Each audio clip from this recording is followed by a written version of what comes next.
Olá, viemos hoje para encerrarmos a semana. Como vê, estamos com o mesmo convidado, o pastor José Evaristo Abias. Vamos agora entrar em rádio. Não saia dali, não tem nada a perder.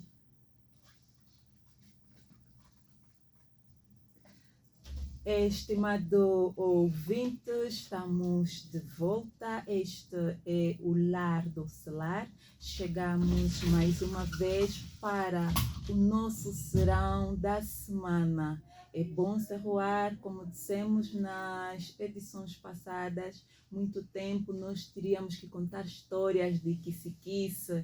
Hoje não. Hoje no Lar do Celar você encontra o melhor serão, onde aprendemos com pessoas idôneas. Então aqui nós temos boas histórias para ouvir, bons testemunhos também a ouvir. Amado ouvinte, queremos saudá-lo calorosamente por uma seleção musical feita pela Eunice Monguela. Boa escuta, louvemos a Deus. Estamos de volta, amado ouvinte, renovamos votos de boa noite. Se só agora nos sintonizou, saiba que está na 91.9 FM, Rádio Maranata, a sintonia do louvor. Este é o Lar do Celar, o programa de todas as famílias. Temos como convidado da semana o pastor José Evaristo Abias. Pastor, boa noite. Boa noite Mariana, boa noite caros ouvintes. Amados ouvintes, eu quero aqui respeitar a paciência que encontrei no nosso pastor Abias, porque não imagina o percurso percorrido para estarmos aqui no nosso serão. Pastor, muito obrigada. De nada, é um privilégio. Normalmente nós jovens estamos sempre a dizer que o tempo custa dinheiro, mas eu consigo ver aqui o compromisso que o pastor tem de nos transmitir valores em que podia sacrificar tudo e estar conosco. Tentamos fazer o melhor, dar o melhor de nós, sempre que possível, né? Sim. Muito obrigada. Nas edições passadas eu fiquei muito atenta nas explanações que o pastor foi dando, dizendo que a família é a reserva de valores e onde aprendemos tudo e conseguimos aqui perceber que a base é mesmo nas famílias. Ouvimos a história também do pastor em quando foram chamados para o ministério, foi muito bom. E o nosso tema é o mesmo, amado ouvinte, resgate de valores nas famílias. Na edição passada, no caso na quarta-feira, falamos de valores culturais e foi muito bom, aprendemos bastante. Hoje poderíamos olhar pelos valores sociais. Sim, pastor. Sim, podemos falar um pouco dos valores sociais. Eu creio que, para além dos valores da nossa própria cultura, temos os valores sociais, talvez um pouquinho mais genéricos. Então, queríamos olhar na família e ver que valores nós temos neste sentido. Uhum. Quando falamos de valores sociais, pastor, concretamente estamos a falar de quê? Estamos a falar de uma gama de assuntos, coisas que são importantes para a sociedade de forma genérica. Por exemplo, quando falamos da educação dos filhos, quando falamos, por exemplo, do respeito, são valores que observamos na cultura, mas são valores sociais genéricos que deviam ser observados. Toda criança devia ser educada a respeitar os pais, a respeitar os mais velhos. Sim. Toda criança deveria ter isso como parte do leque da sua educação.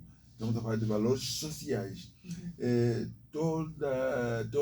Todas as crianças deveriam ser educadas a respeitarem valores como, por exemplo, a modéstia, Uhum. né? No vestir. Às vezes nós não estamos a transmitir este valor.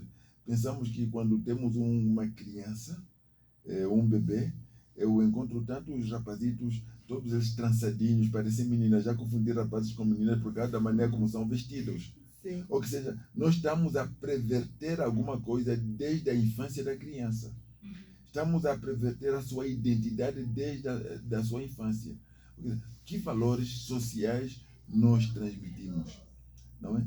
Como educar uma criança, por exemplo, um rapaz, na perspectiva do pai que ela tem, e educar uma menina na perspectiva da mãe que ela tem. São algumas questões que às vezes nos passam.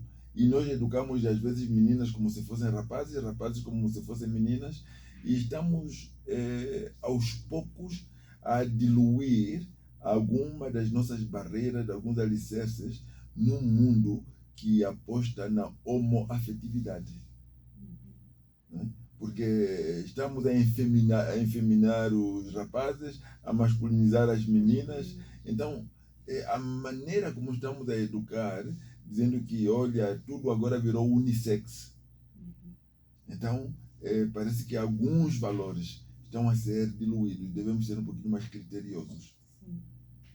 Até as roupas também já dizem. Eu estava uma vez numa formação onde falavam que uma criança não tem capacidade de escolha. Então, um pai não pode decidir se o seu filho vai colocar uma camisa cor-de-rosa ou azul, se vai dar bola ou brinquedo, que tem que dar tudo à criança. Quando for um pouquinho mais crescidinha, ela é que vai decidir em que vertente se enquadrar. Bom, se vai ser menina ou vai ser rapaz. Como é que eu creio que estamos a aproveitar alguns valores também espirituais, também bíblicos, embasados na criação. A própria ciência só concebe dois gêneros, masculino e feminino. E quando a gente leva alguém para o laboratório para ver os genes, para ver o que ela é, vai nos dizer que ele é menino ou é rapaz, é menina ou menino. Ponto. Isto é ciência. Agora, onde que nós tiramos a ideia de que a pessoa nasce e depois vai escolher o gênero em que ele quer se enquadrar? Eu creio que estamos a entrar simplesmente na prevenção. Né? E é interessante porque uma criança de 12 anos, em alguns contextos, pode escolher se quer ser menino ou menina. Mas, quando comete crime, não é imputável.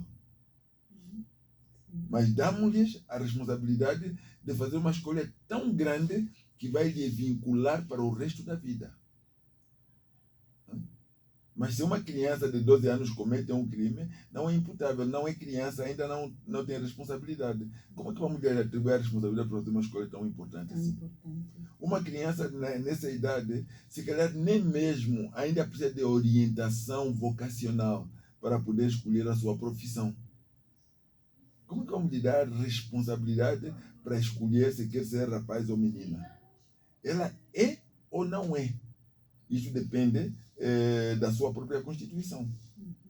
E nem vamos tentar apelar para aqueles casos de anomalia, que vamos dizer que não. Tem casos que às vezes uma criança nasce com dois sexos, depois vamos ver qual é o que prevalece. Okay? Isto é uma anomalia.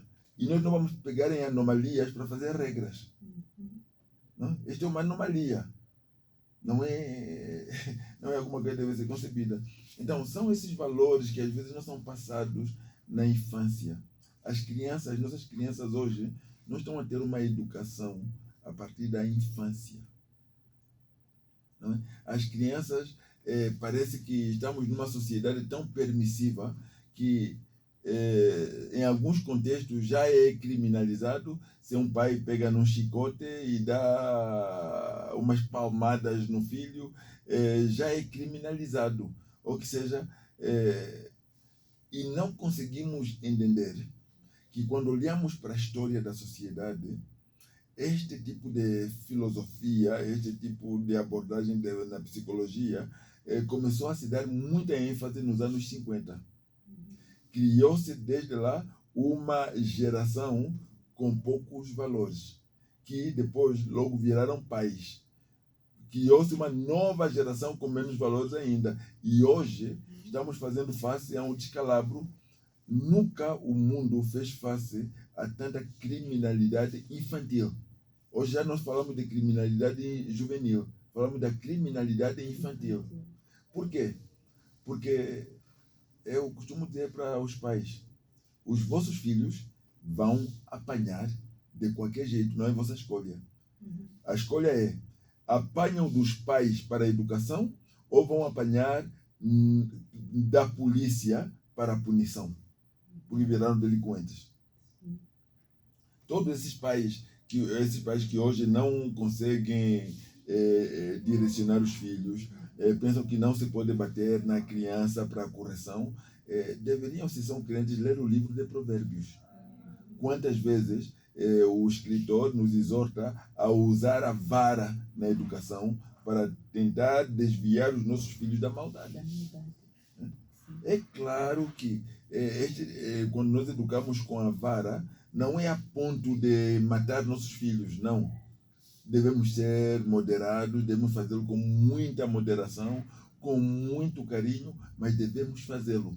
Eles vão apanhar, ou do pai para a educação, ou da polícia para a punição. Essa é a escolha.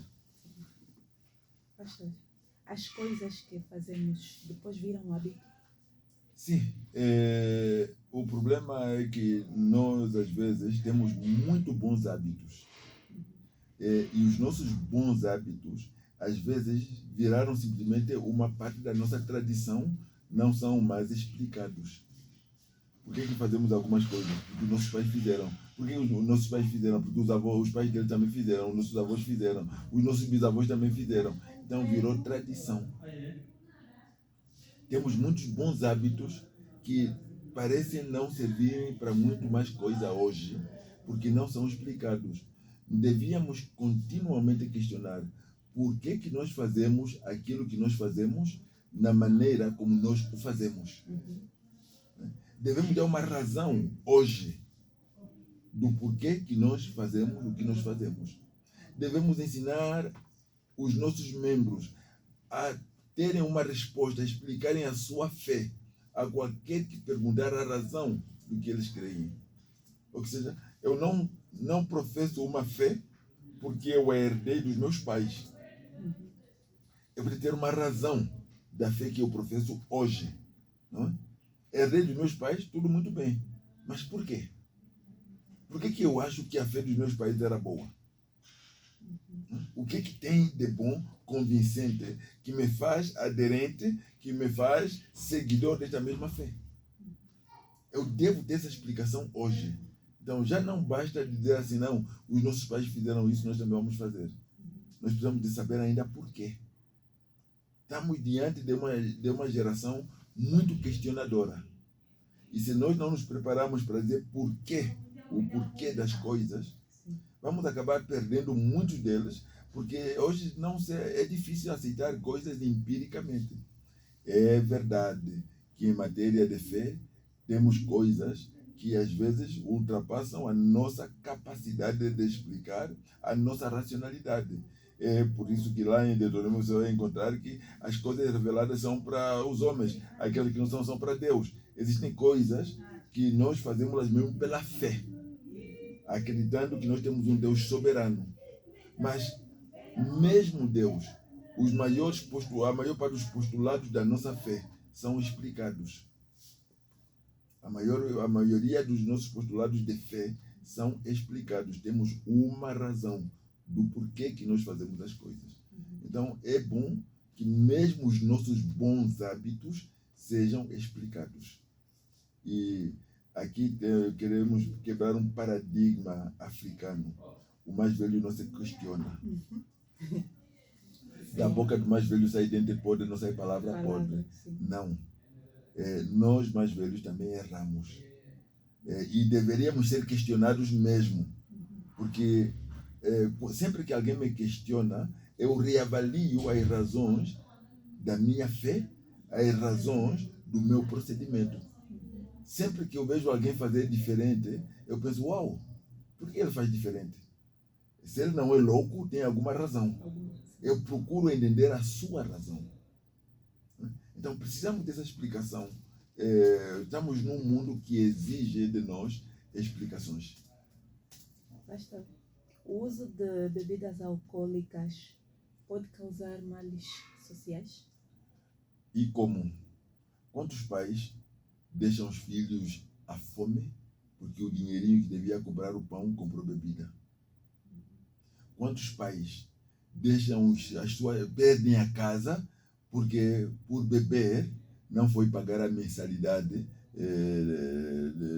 entrou numa...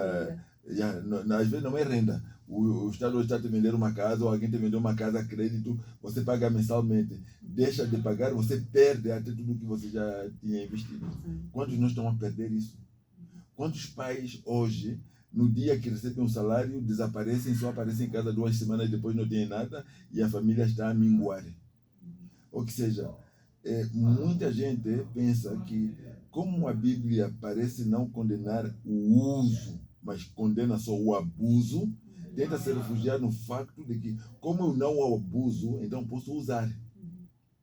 Só que o álcool vicia. O álcool vicia. E todos os produtos que viciam, mesmo nas farmácias, são controlados.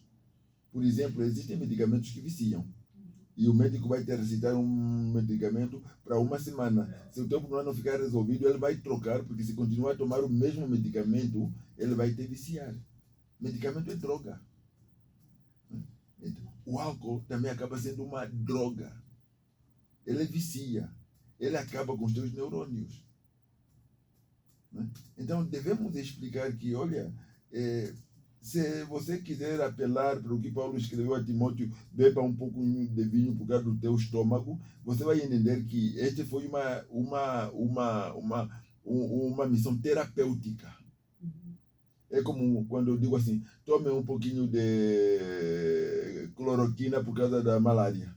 Você não vai tomar a cloroquina a vida inteira, todos os dias. Né? Você vai tomar, você vai tomar como medicamento. No caso daquilo que Paulo escreveu, ele receita como medicamento por causa do teu estômago. Faz isso que vai te ajudar. E eu gosto de sublinhar que ele falou lá um pouquinho, né? Sim. Ou seja, nós, aqueles que bebem álcool, normalmente não bebem um pouquinho. Um copo chama outro e outro chama outro, e vão lá, em vez de beber uma cerveja, bebe uma grade. Okay? Mesmo se tivesse algum valor, já perdeu. Mesmo se tivesse algum valor, já perdeu. Ou seja, outros vêm com a pimpa de que eu bebo socialmente. Até ver quantas vezes você não passou dos limites. Até vamos para alguma coisa que é do mundo secular. Quando é que a polícia de trânsito acha que você está embriagado? Quando você está a trocar os passos ou quando você tem um determinado teor de álcool no teu organismo? Tá vendo? Você pode não parecer embriagado, mas existe um teor de álcool no teu organismo que compromete os teus reflexos e faz de você um perigo na via. Então, você não está bêbado, aparentemente, mas você vai para a cadeia porque o bafômetro acusou que você tem excesso de álcool no organismo. Então, aqui começamos com um problema. Espera aí, eu nunca me embebedei. Mas quantas vezes você provocou acidente por causa do uso de álcool que tirou muitos dos teus reflexos? Então, por que usar alguma coisa que não te faz falta, não te faz bem e só pode te fazer mal?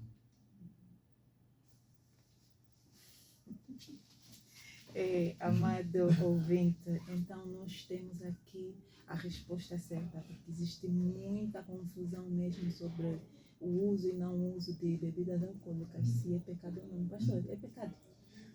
Eu não iria criminalizar o uso. Sim. Mas eu creio que, para mim, a pergunta não é esta. Me faz bem, efetivamente? Qual é o valor que eu tenho no uso? Eu creio que quando nós queremos dizer se é pecado ou não é pecado, se é preto, se é branco, eu creio que a questão não é tão bem esta, não. A Bíblia, de facto, não criminaliza o uso do álcool como pecado, mas criminaliza os seus efeitos. Sim. Ok? E a única forma de evitar os seus efeitos é não usar. Daí a pergunta, a questão que o pastor fez, que nós deveríamos sempre nos fazer. Por que fazemos o que nós fazemos quando nós o fazemos? Sim. Sim, por quê? Por que eu bebo um copo d'água? E por que eu bebo um copo de vinho? Por que eu, quando é água, bebo um copo, quando é vinho, bebo um garrafão? Deve beber um garrafão de água. Sim. Por que de vez em quando eu bebo um garrafão de água? Quando o médico fala assim, beba 2 ou 3 litros de água por dia, nós achamos que é muito. Se falasse 2 ou 3 litros de vinho, você acharia que este médico é bom. Sim, pastor, as igrejas também, ou a igreja, tem cultura? Também tem cultura. Sim. As nossas práticas, mesmo as nossas práticas, a nossa liturgia, vira uma cultura. De repente você vai para a igreja e você age mecanicamente, porque a cultura litúrgica está bem na tua cabeça. Você sabe que agora é hora de levantar, de sentar, de ajoelhar, de cantar. Quer dizer, a liturgia está tão sistematizada que ela vira uma cultura. E de repente você faz as coisas como um autômata. Já não pensa mais por que está a fazer o que está a fazer. Então, mesmo aquilo que nós fazemos, que é inofensivo, é bom, também vira uma cultura, uma tradição que depois nós só fazemos por fazer. É como a religiosidade em Israel. Quando Israel se desviou, continuou a fazer sacrifícios, continuou a se reunir no templo, continuou a adorar. É por isso que quando você vai ler no primeiro capítulo do livro do profeta Isaías, Deus questiona: o boi conhece a manjedoura do seu dono, né? Mas você não conhece nem a casa do vosso Deus, né? E depois ele diz: parem de vir fazer ofertas e sacrifícios. Quem vos pediu? Quem vos chamou quando você vem para a casa de Deus? Quem vos chamou? Ou seja, às vezes que a igreja vira simplesmente religião. É simplesmente uma religião que não fala mais nada ao nosso íntimo. É alguma prática, é uma coisa que simplesmente herdamos, é parte da nossa cultura, é parte da nossa tradição. Então precisamos de tomar cuidado, até na igreja. Devemos continuamente levar à reflexão aquilo que nós fazemos. Celebramos a ceia do Senhor, ok? Celebramos porque entendemos o significado ou porque é o hábito da nossa igreja celebrar a ceia uma vez por mês? Nós entendemos o significado? Por que esses membros que celebram a ceia do Senhor, quando saem da igreja, estão a se prostituir, estão a se embriagar? Ou antes mesmo de irem. Sim, antes de irem. A cheirar álcool. Por que nós encontramos, desculpe fazer esta menção, desculpe se eu vou ferir a sensibilidade dos ouvintes, eu já encontrei preservativos espalhados no quintal de uma igreja depois de uma vigília, de uma noite de vigília. Como é que você explica essas coisas? Porque estamos a entrar numa religiosidade perversa, né? Onde nós fazemos as coisas como autômatas, porque em determinado momento a religião ou o cristianismo virou um valor. As pessoas começaram a respeitar alguém que frequenta a igreja. Já que você frequenta a igreja, eu automaticamente penso que você é uma pessoa honesta. Eu penso que você é uma pessoa íntegra. Sim. Que não pode errar. Sim. Então, muitas pessoas até conseguiram um emprego só porque ele disse que era crente. E o patrão dele pensou: se ele é crente, é honesto, ele é íntegro, não vai roubar, não vai faltar, não vai ficar a brincar na hora do trabalho, então vou lhe recrutar. Mas será que é isso mesmo que acontece? Quantas vezes os nossos alunos passaram com cábula e eles são membros da nossa igreja, são crentes, dizem ser crentes, e na escola cabulam como todos os outros? Só para uma breve referência, há uns anos eu fiz um inquérito de cerca de pouco mais de 700 jovens e adolescentes. E sabe o que revelou o inquérito? Sim, pastor. Acima de 60%, e note, esses jovens eram coristas das igrejas, eram professores nas escolas dominicais, eram membros efetivos e em plena comunhão de igrejas.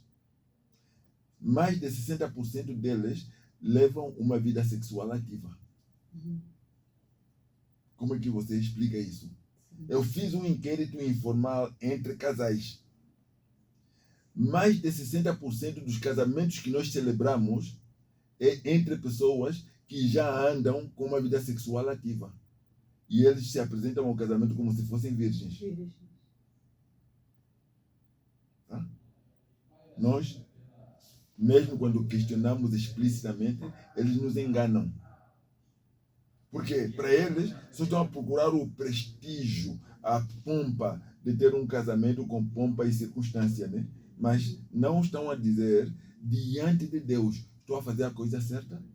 Então vou esconder muitos podres que é para a igreja permitir que eu faça o meu casamento assim. Então, é isto que nós estamos a fazer vivência hoje. São essas práticas que precisamos mudar. Por que nós fazemos o que nós fazemos da maneira como nós o fazemos? Não é? Será que refletimos a nossa fé de facto? Ou as coisas que nós fazemos só refletem a nossa religiosidade? E amanhã Deus vai perguntar, mas quem vos chamou para vir na minha casa? Ou vamos ser como aqueles que depois um dia, no julgamento final, vão ser questionados. Jesus vai dizer para eles, tive fome e não me deixe de comer. E quando você questionar a Jesus, mas quando é que você teve fome e não te dei? Quando você não fez para aqueles que te rodeavam. Ou seja, a nossa conexão com Deus, na dimensão vertical, se reflete nas nossas relações horizontais. Eu não posso dizer que eu amo a Deus, mas eu desrespeito você. Eu não posso dizer que eu amo a Deus, mas deixo você morrer com fome, com sede, com frio ao meu lado. Se as minhas relações horizontais não funcionam, isto é indício de que a minha dimensão vertical está comprometida. E se vivemos num mundo onde os relacionamentos horizontais não estão a funcionar, vivemos em conflitos constantes uns com os outros, vivemos na briga, vivemos negligenciando as necessidades uns dos outros, cada um por si e Deus por todos, como se diz na gíria. Será que a nossa conexão com Deus está mesmo é verdadeira? Ou é só uma religiosidade que não tem mais significado? Amado ouvinte, aqui está mesmo a aquecer. Vamos beber uma aguinha, vamos louvar. Não saia dali, se faz favor, porque nós voltamos já. Estamos de volta, sim, amado ouvinte. Estamos mesmo a encerrar. Esta já é a última parte do nosso programa do último dia. E nosso convidado, o pastor Abias. Eu quero aqui fazer somente uma questão ao pastor e vamos já terminar. Dizia o pastor que os filhos, de qualquer das formas, apanham. Sim. Se não apanhar dos pais, apanhará da polícia, da sociedade. E os pais hoje têm receio de bater os filhos porque acham que foram maltratados pelos seus pais e querem criar uma outra impressão aos filhos para que não sejam mal vistos. Quando eu costumo dizer bater num filho, aquele que não educa um filho, eu duvido que ele coloque em dúvida o seu amor por este filho que ele não educa. Quando nós criamos permissividade, o filho pode fazer o que quiser e amanhã vai ser um pária na sociedade. Será que nós estamos a demonstrar de facto amor? Quando nós não desviamos os nossos filhos da maldade, né? Damos de liberdade, isso não é liberdade, é libertinagem. Será reflexo mesmo de amor?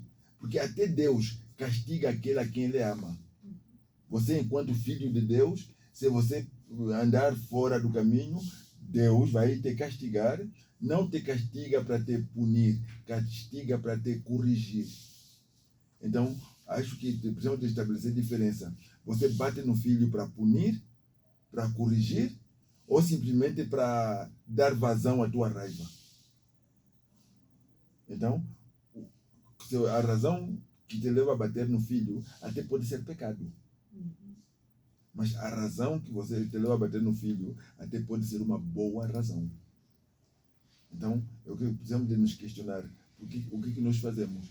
Amamos os nossos filhos, e se amamos, eu que amo meus filhos, vou deixar que eles se encaminhem de uma forma que eles vão se perder, vão se prejudicar. Vejo meu filho brincar com uma lâmina, ele não tem noção do que está a fazer, e eu vou dizer, não, ele pode escolher o que fazer. Se quiser se cortar, que se corte. Quando se cortar, ele vai doer, ele vai aprender. Ou vou lhe ensinar, filho, não faça isso, olha, o resultado pode ser este e aquele. E em dado momento, há coisas que eu não permito a meus filhos, porque às vezes a idade deles não convém. Ou seja, eu vou dando liberdade aos meus filhos na medida em que eles vão ganhando responsabilidade. É um processo, né? Eles vão ganhando mais liberdade quando têm mais responsabilidade. E às vezes filhos na mesma idade, uns têm mais liberdade porque têm mais responsabilidade, outros têm menos liberdade porque têm menos responsabilidade. Muito obrigada, pastor.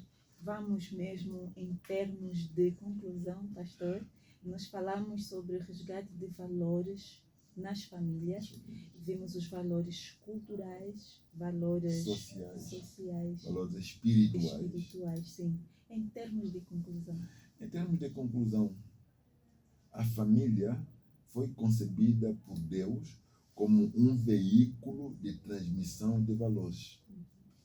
É na família onde os filhos precisam aprender o temor de Deus. É na família onde os filhos precisam aprender a obedecer a palavra. E eles vão fazer tudo isto olhando para os seus pais como exemplo. Hoje, mais do que nunca, nós precisamos de pais nas nossas famílias. Na maioria das nossas famílias, infelizmente, só temos progenitores. Porque pai é aquele que cuida, é aquele que alimenta, é aquele que educa, é aquele que está presente. Hoje temos pais ausentes. Em nome da satisfação das necessidades materiais, o pai tem 2, 3, 4 empregos e abandona a sua família, satisfaz todos os seus caprichos em termos materiais, mas é um pai ausente. Lembra, os teus filhos precisam de um pai presente, mais do que dos brinquedos caros que você lhes oferece. Então, eu quero exortar aos pais que sejam mesmo pais, não só progenitores. Porque estamos a ver que muitos trazem a luz, dão a luz a filhos, trazem filhos ao mundo e depois os abandonam aqui. Não. A nossa missão é lembrar que os filhos são herança do Senhor. Será que nós estamos a encaminhar esses filhos como herança do Senhor para o Senhor? Ou estamos simplesmente a abandoná-los à sua sorte? São herança do Senhor. Ou seja, no fim do dia, nós precisamos devolvê-los ao Senhor. Como é que nós estamos a fazer isso?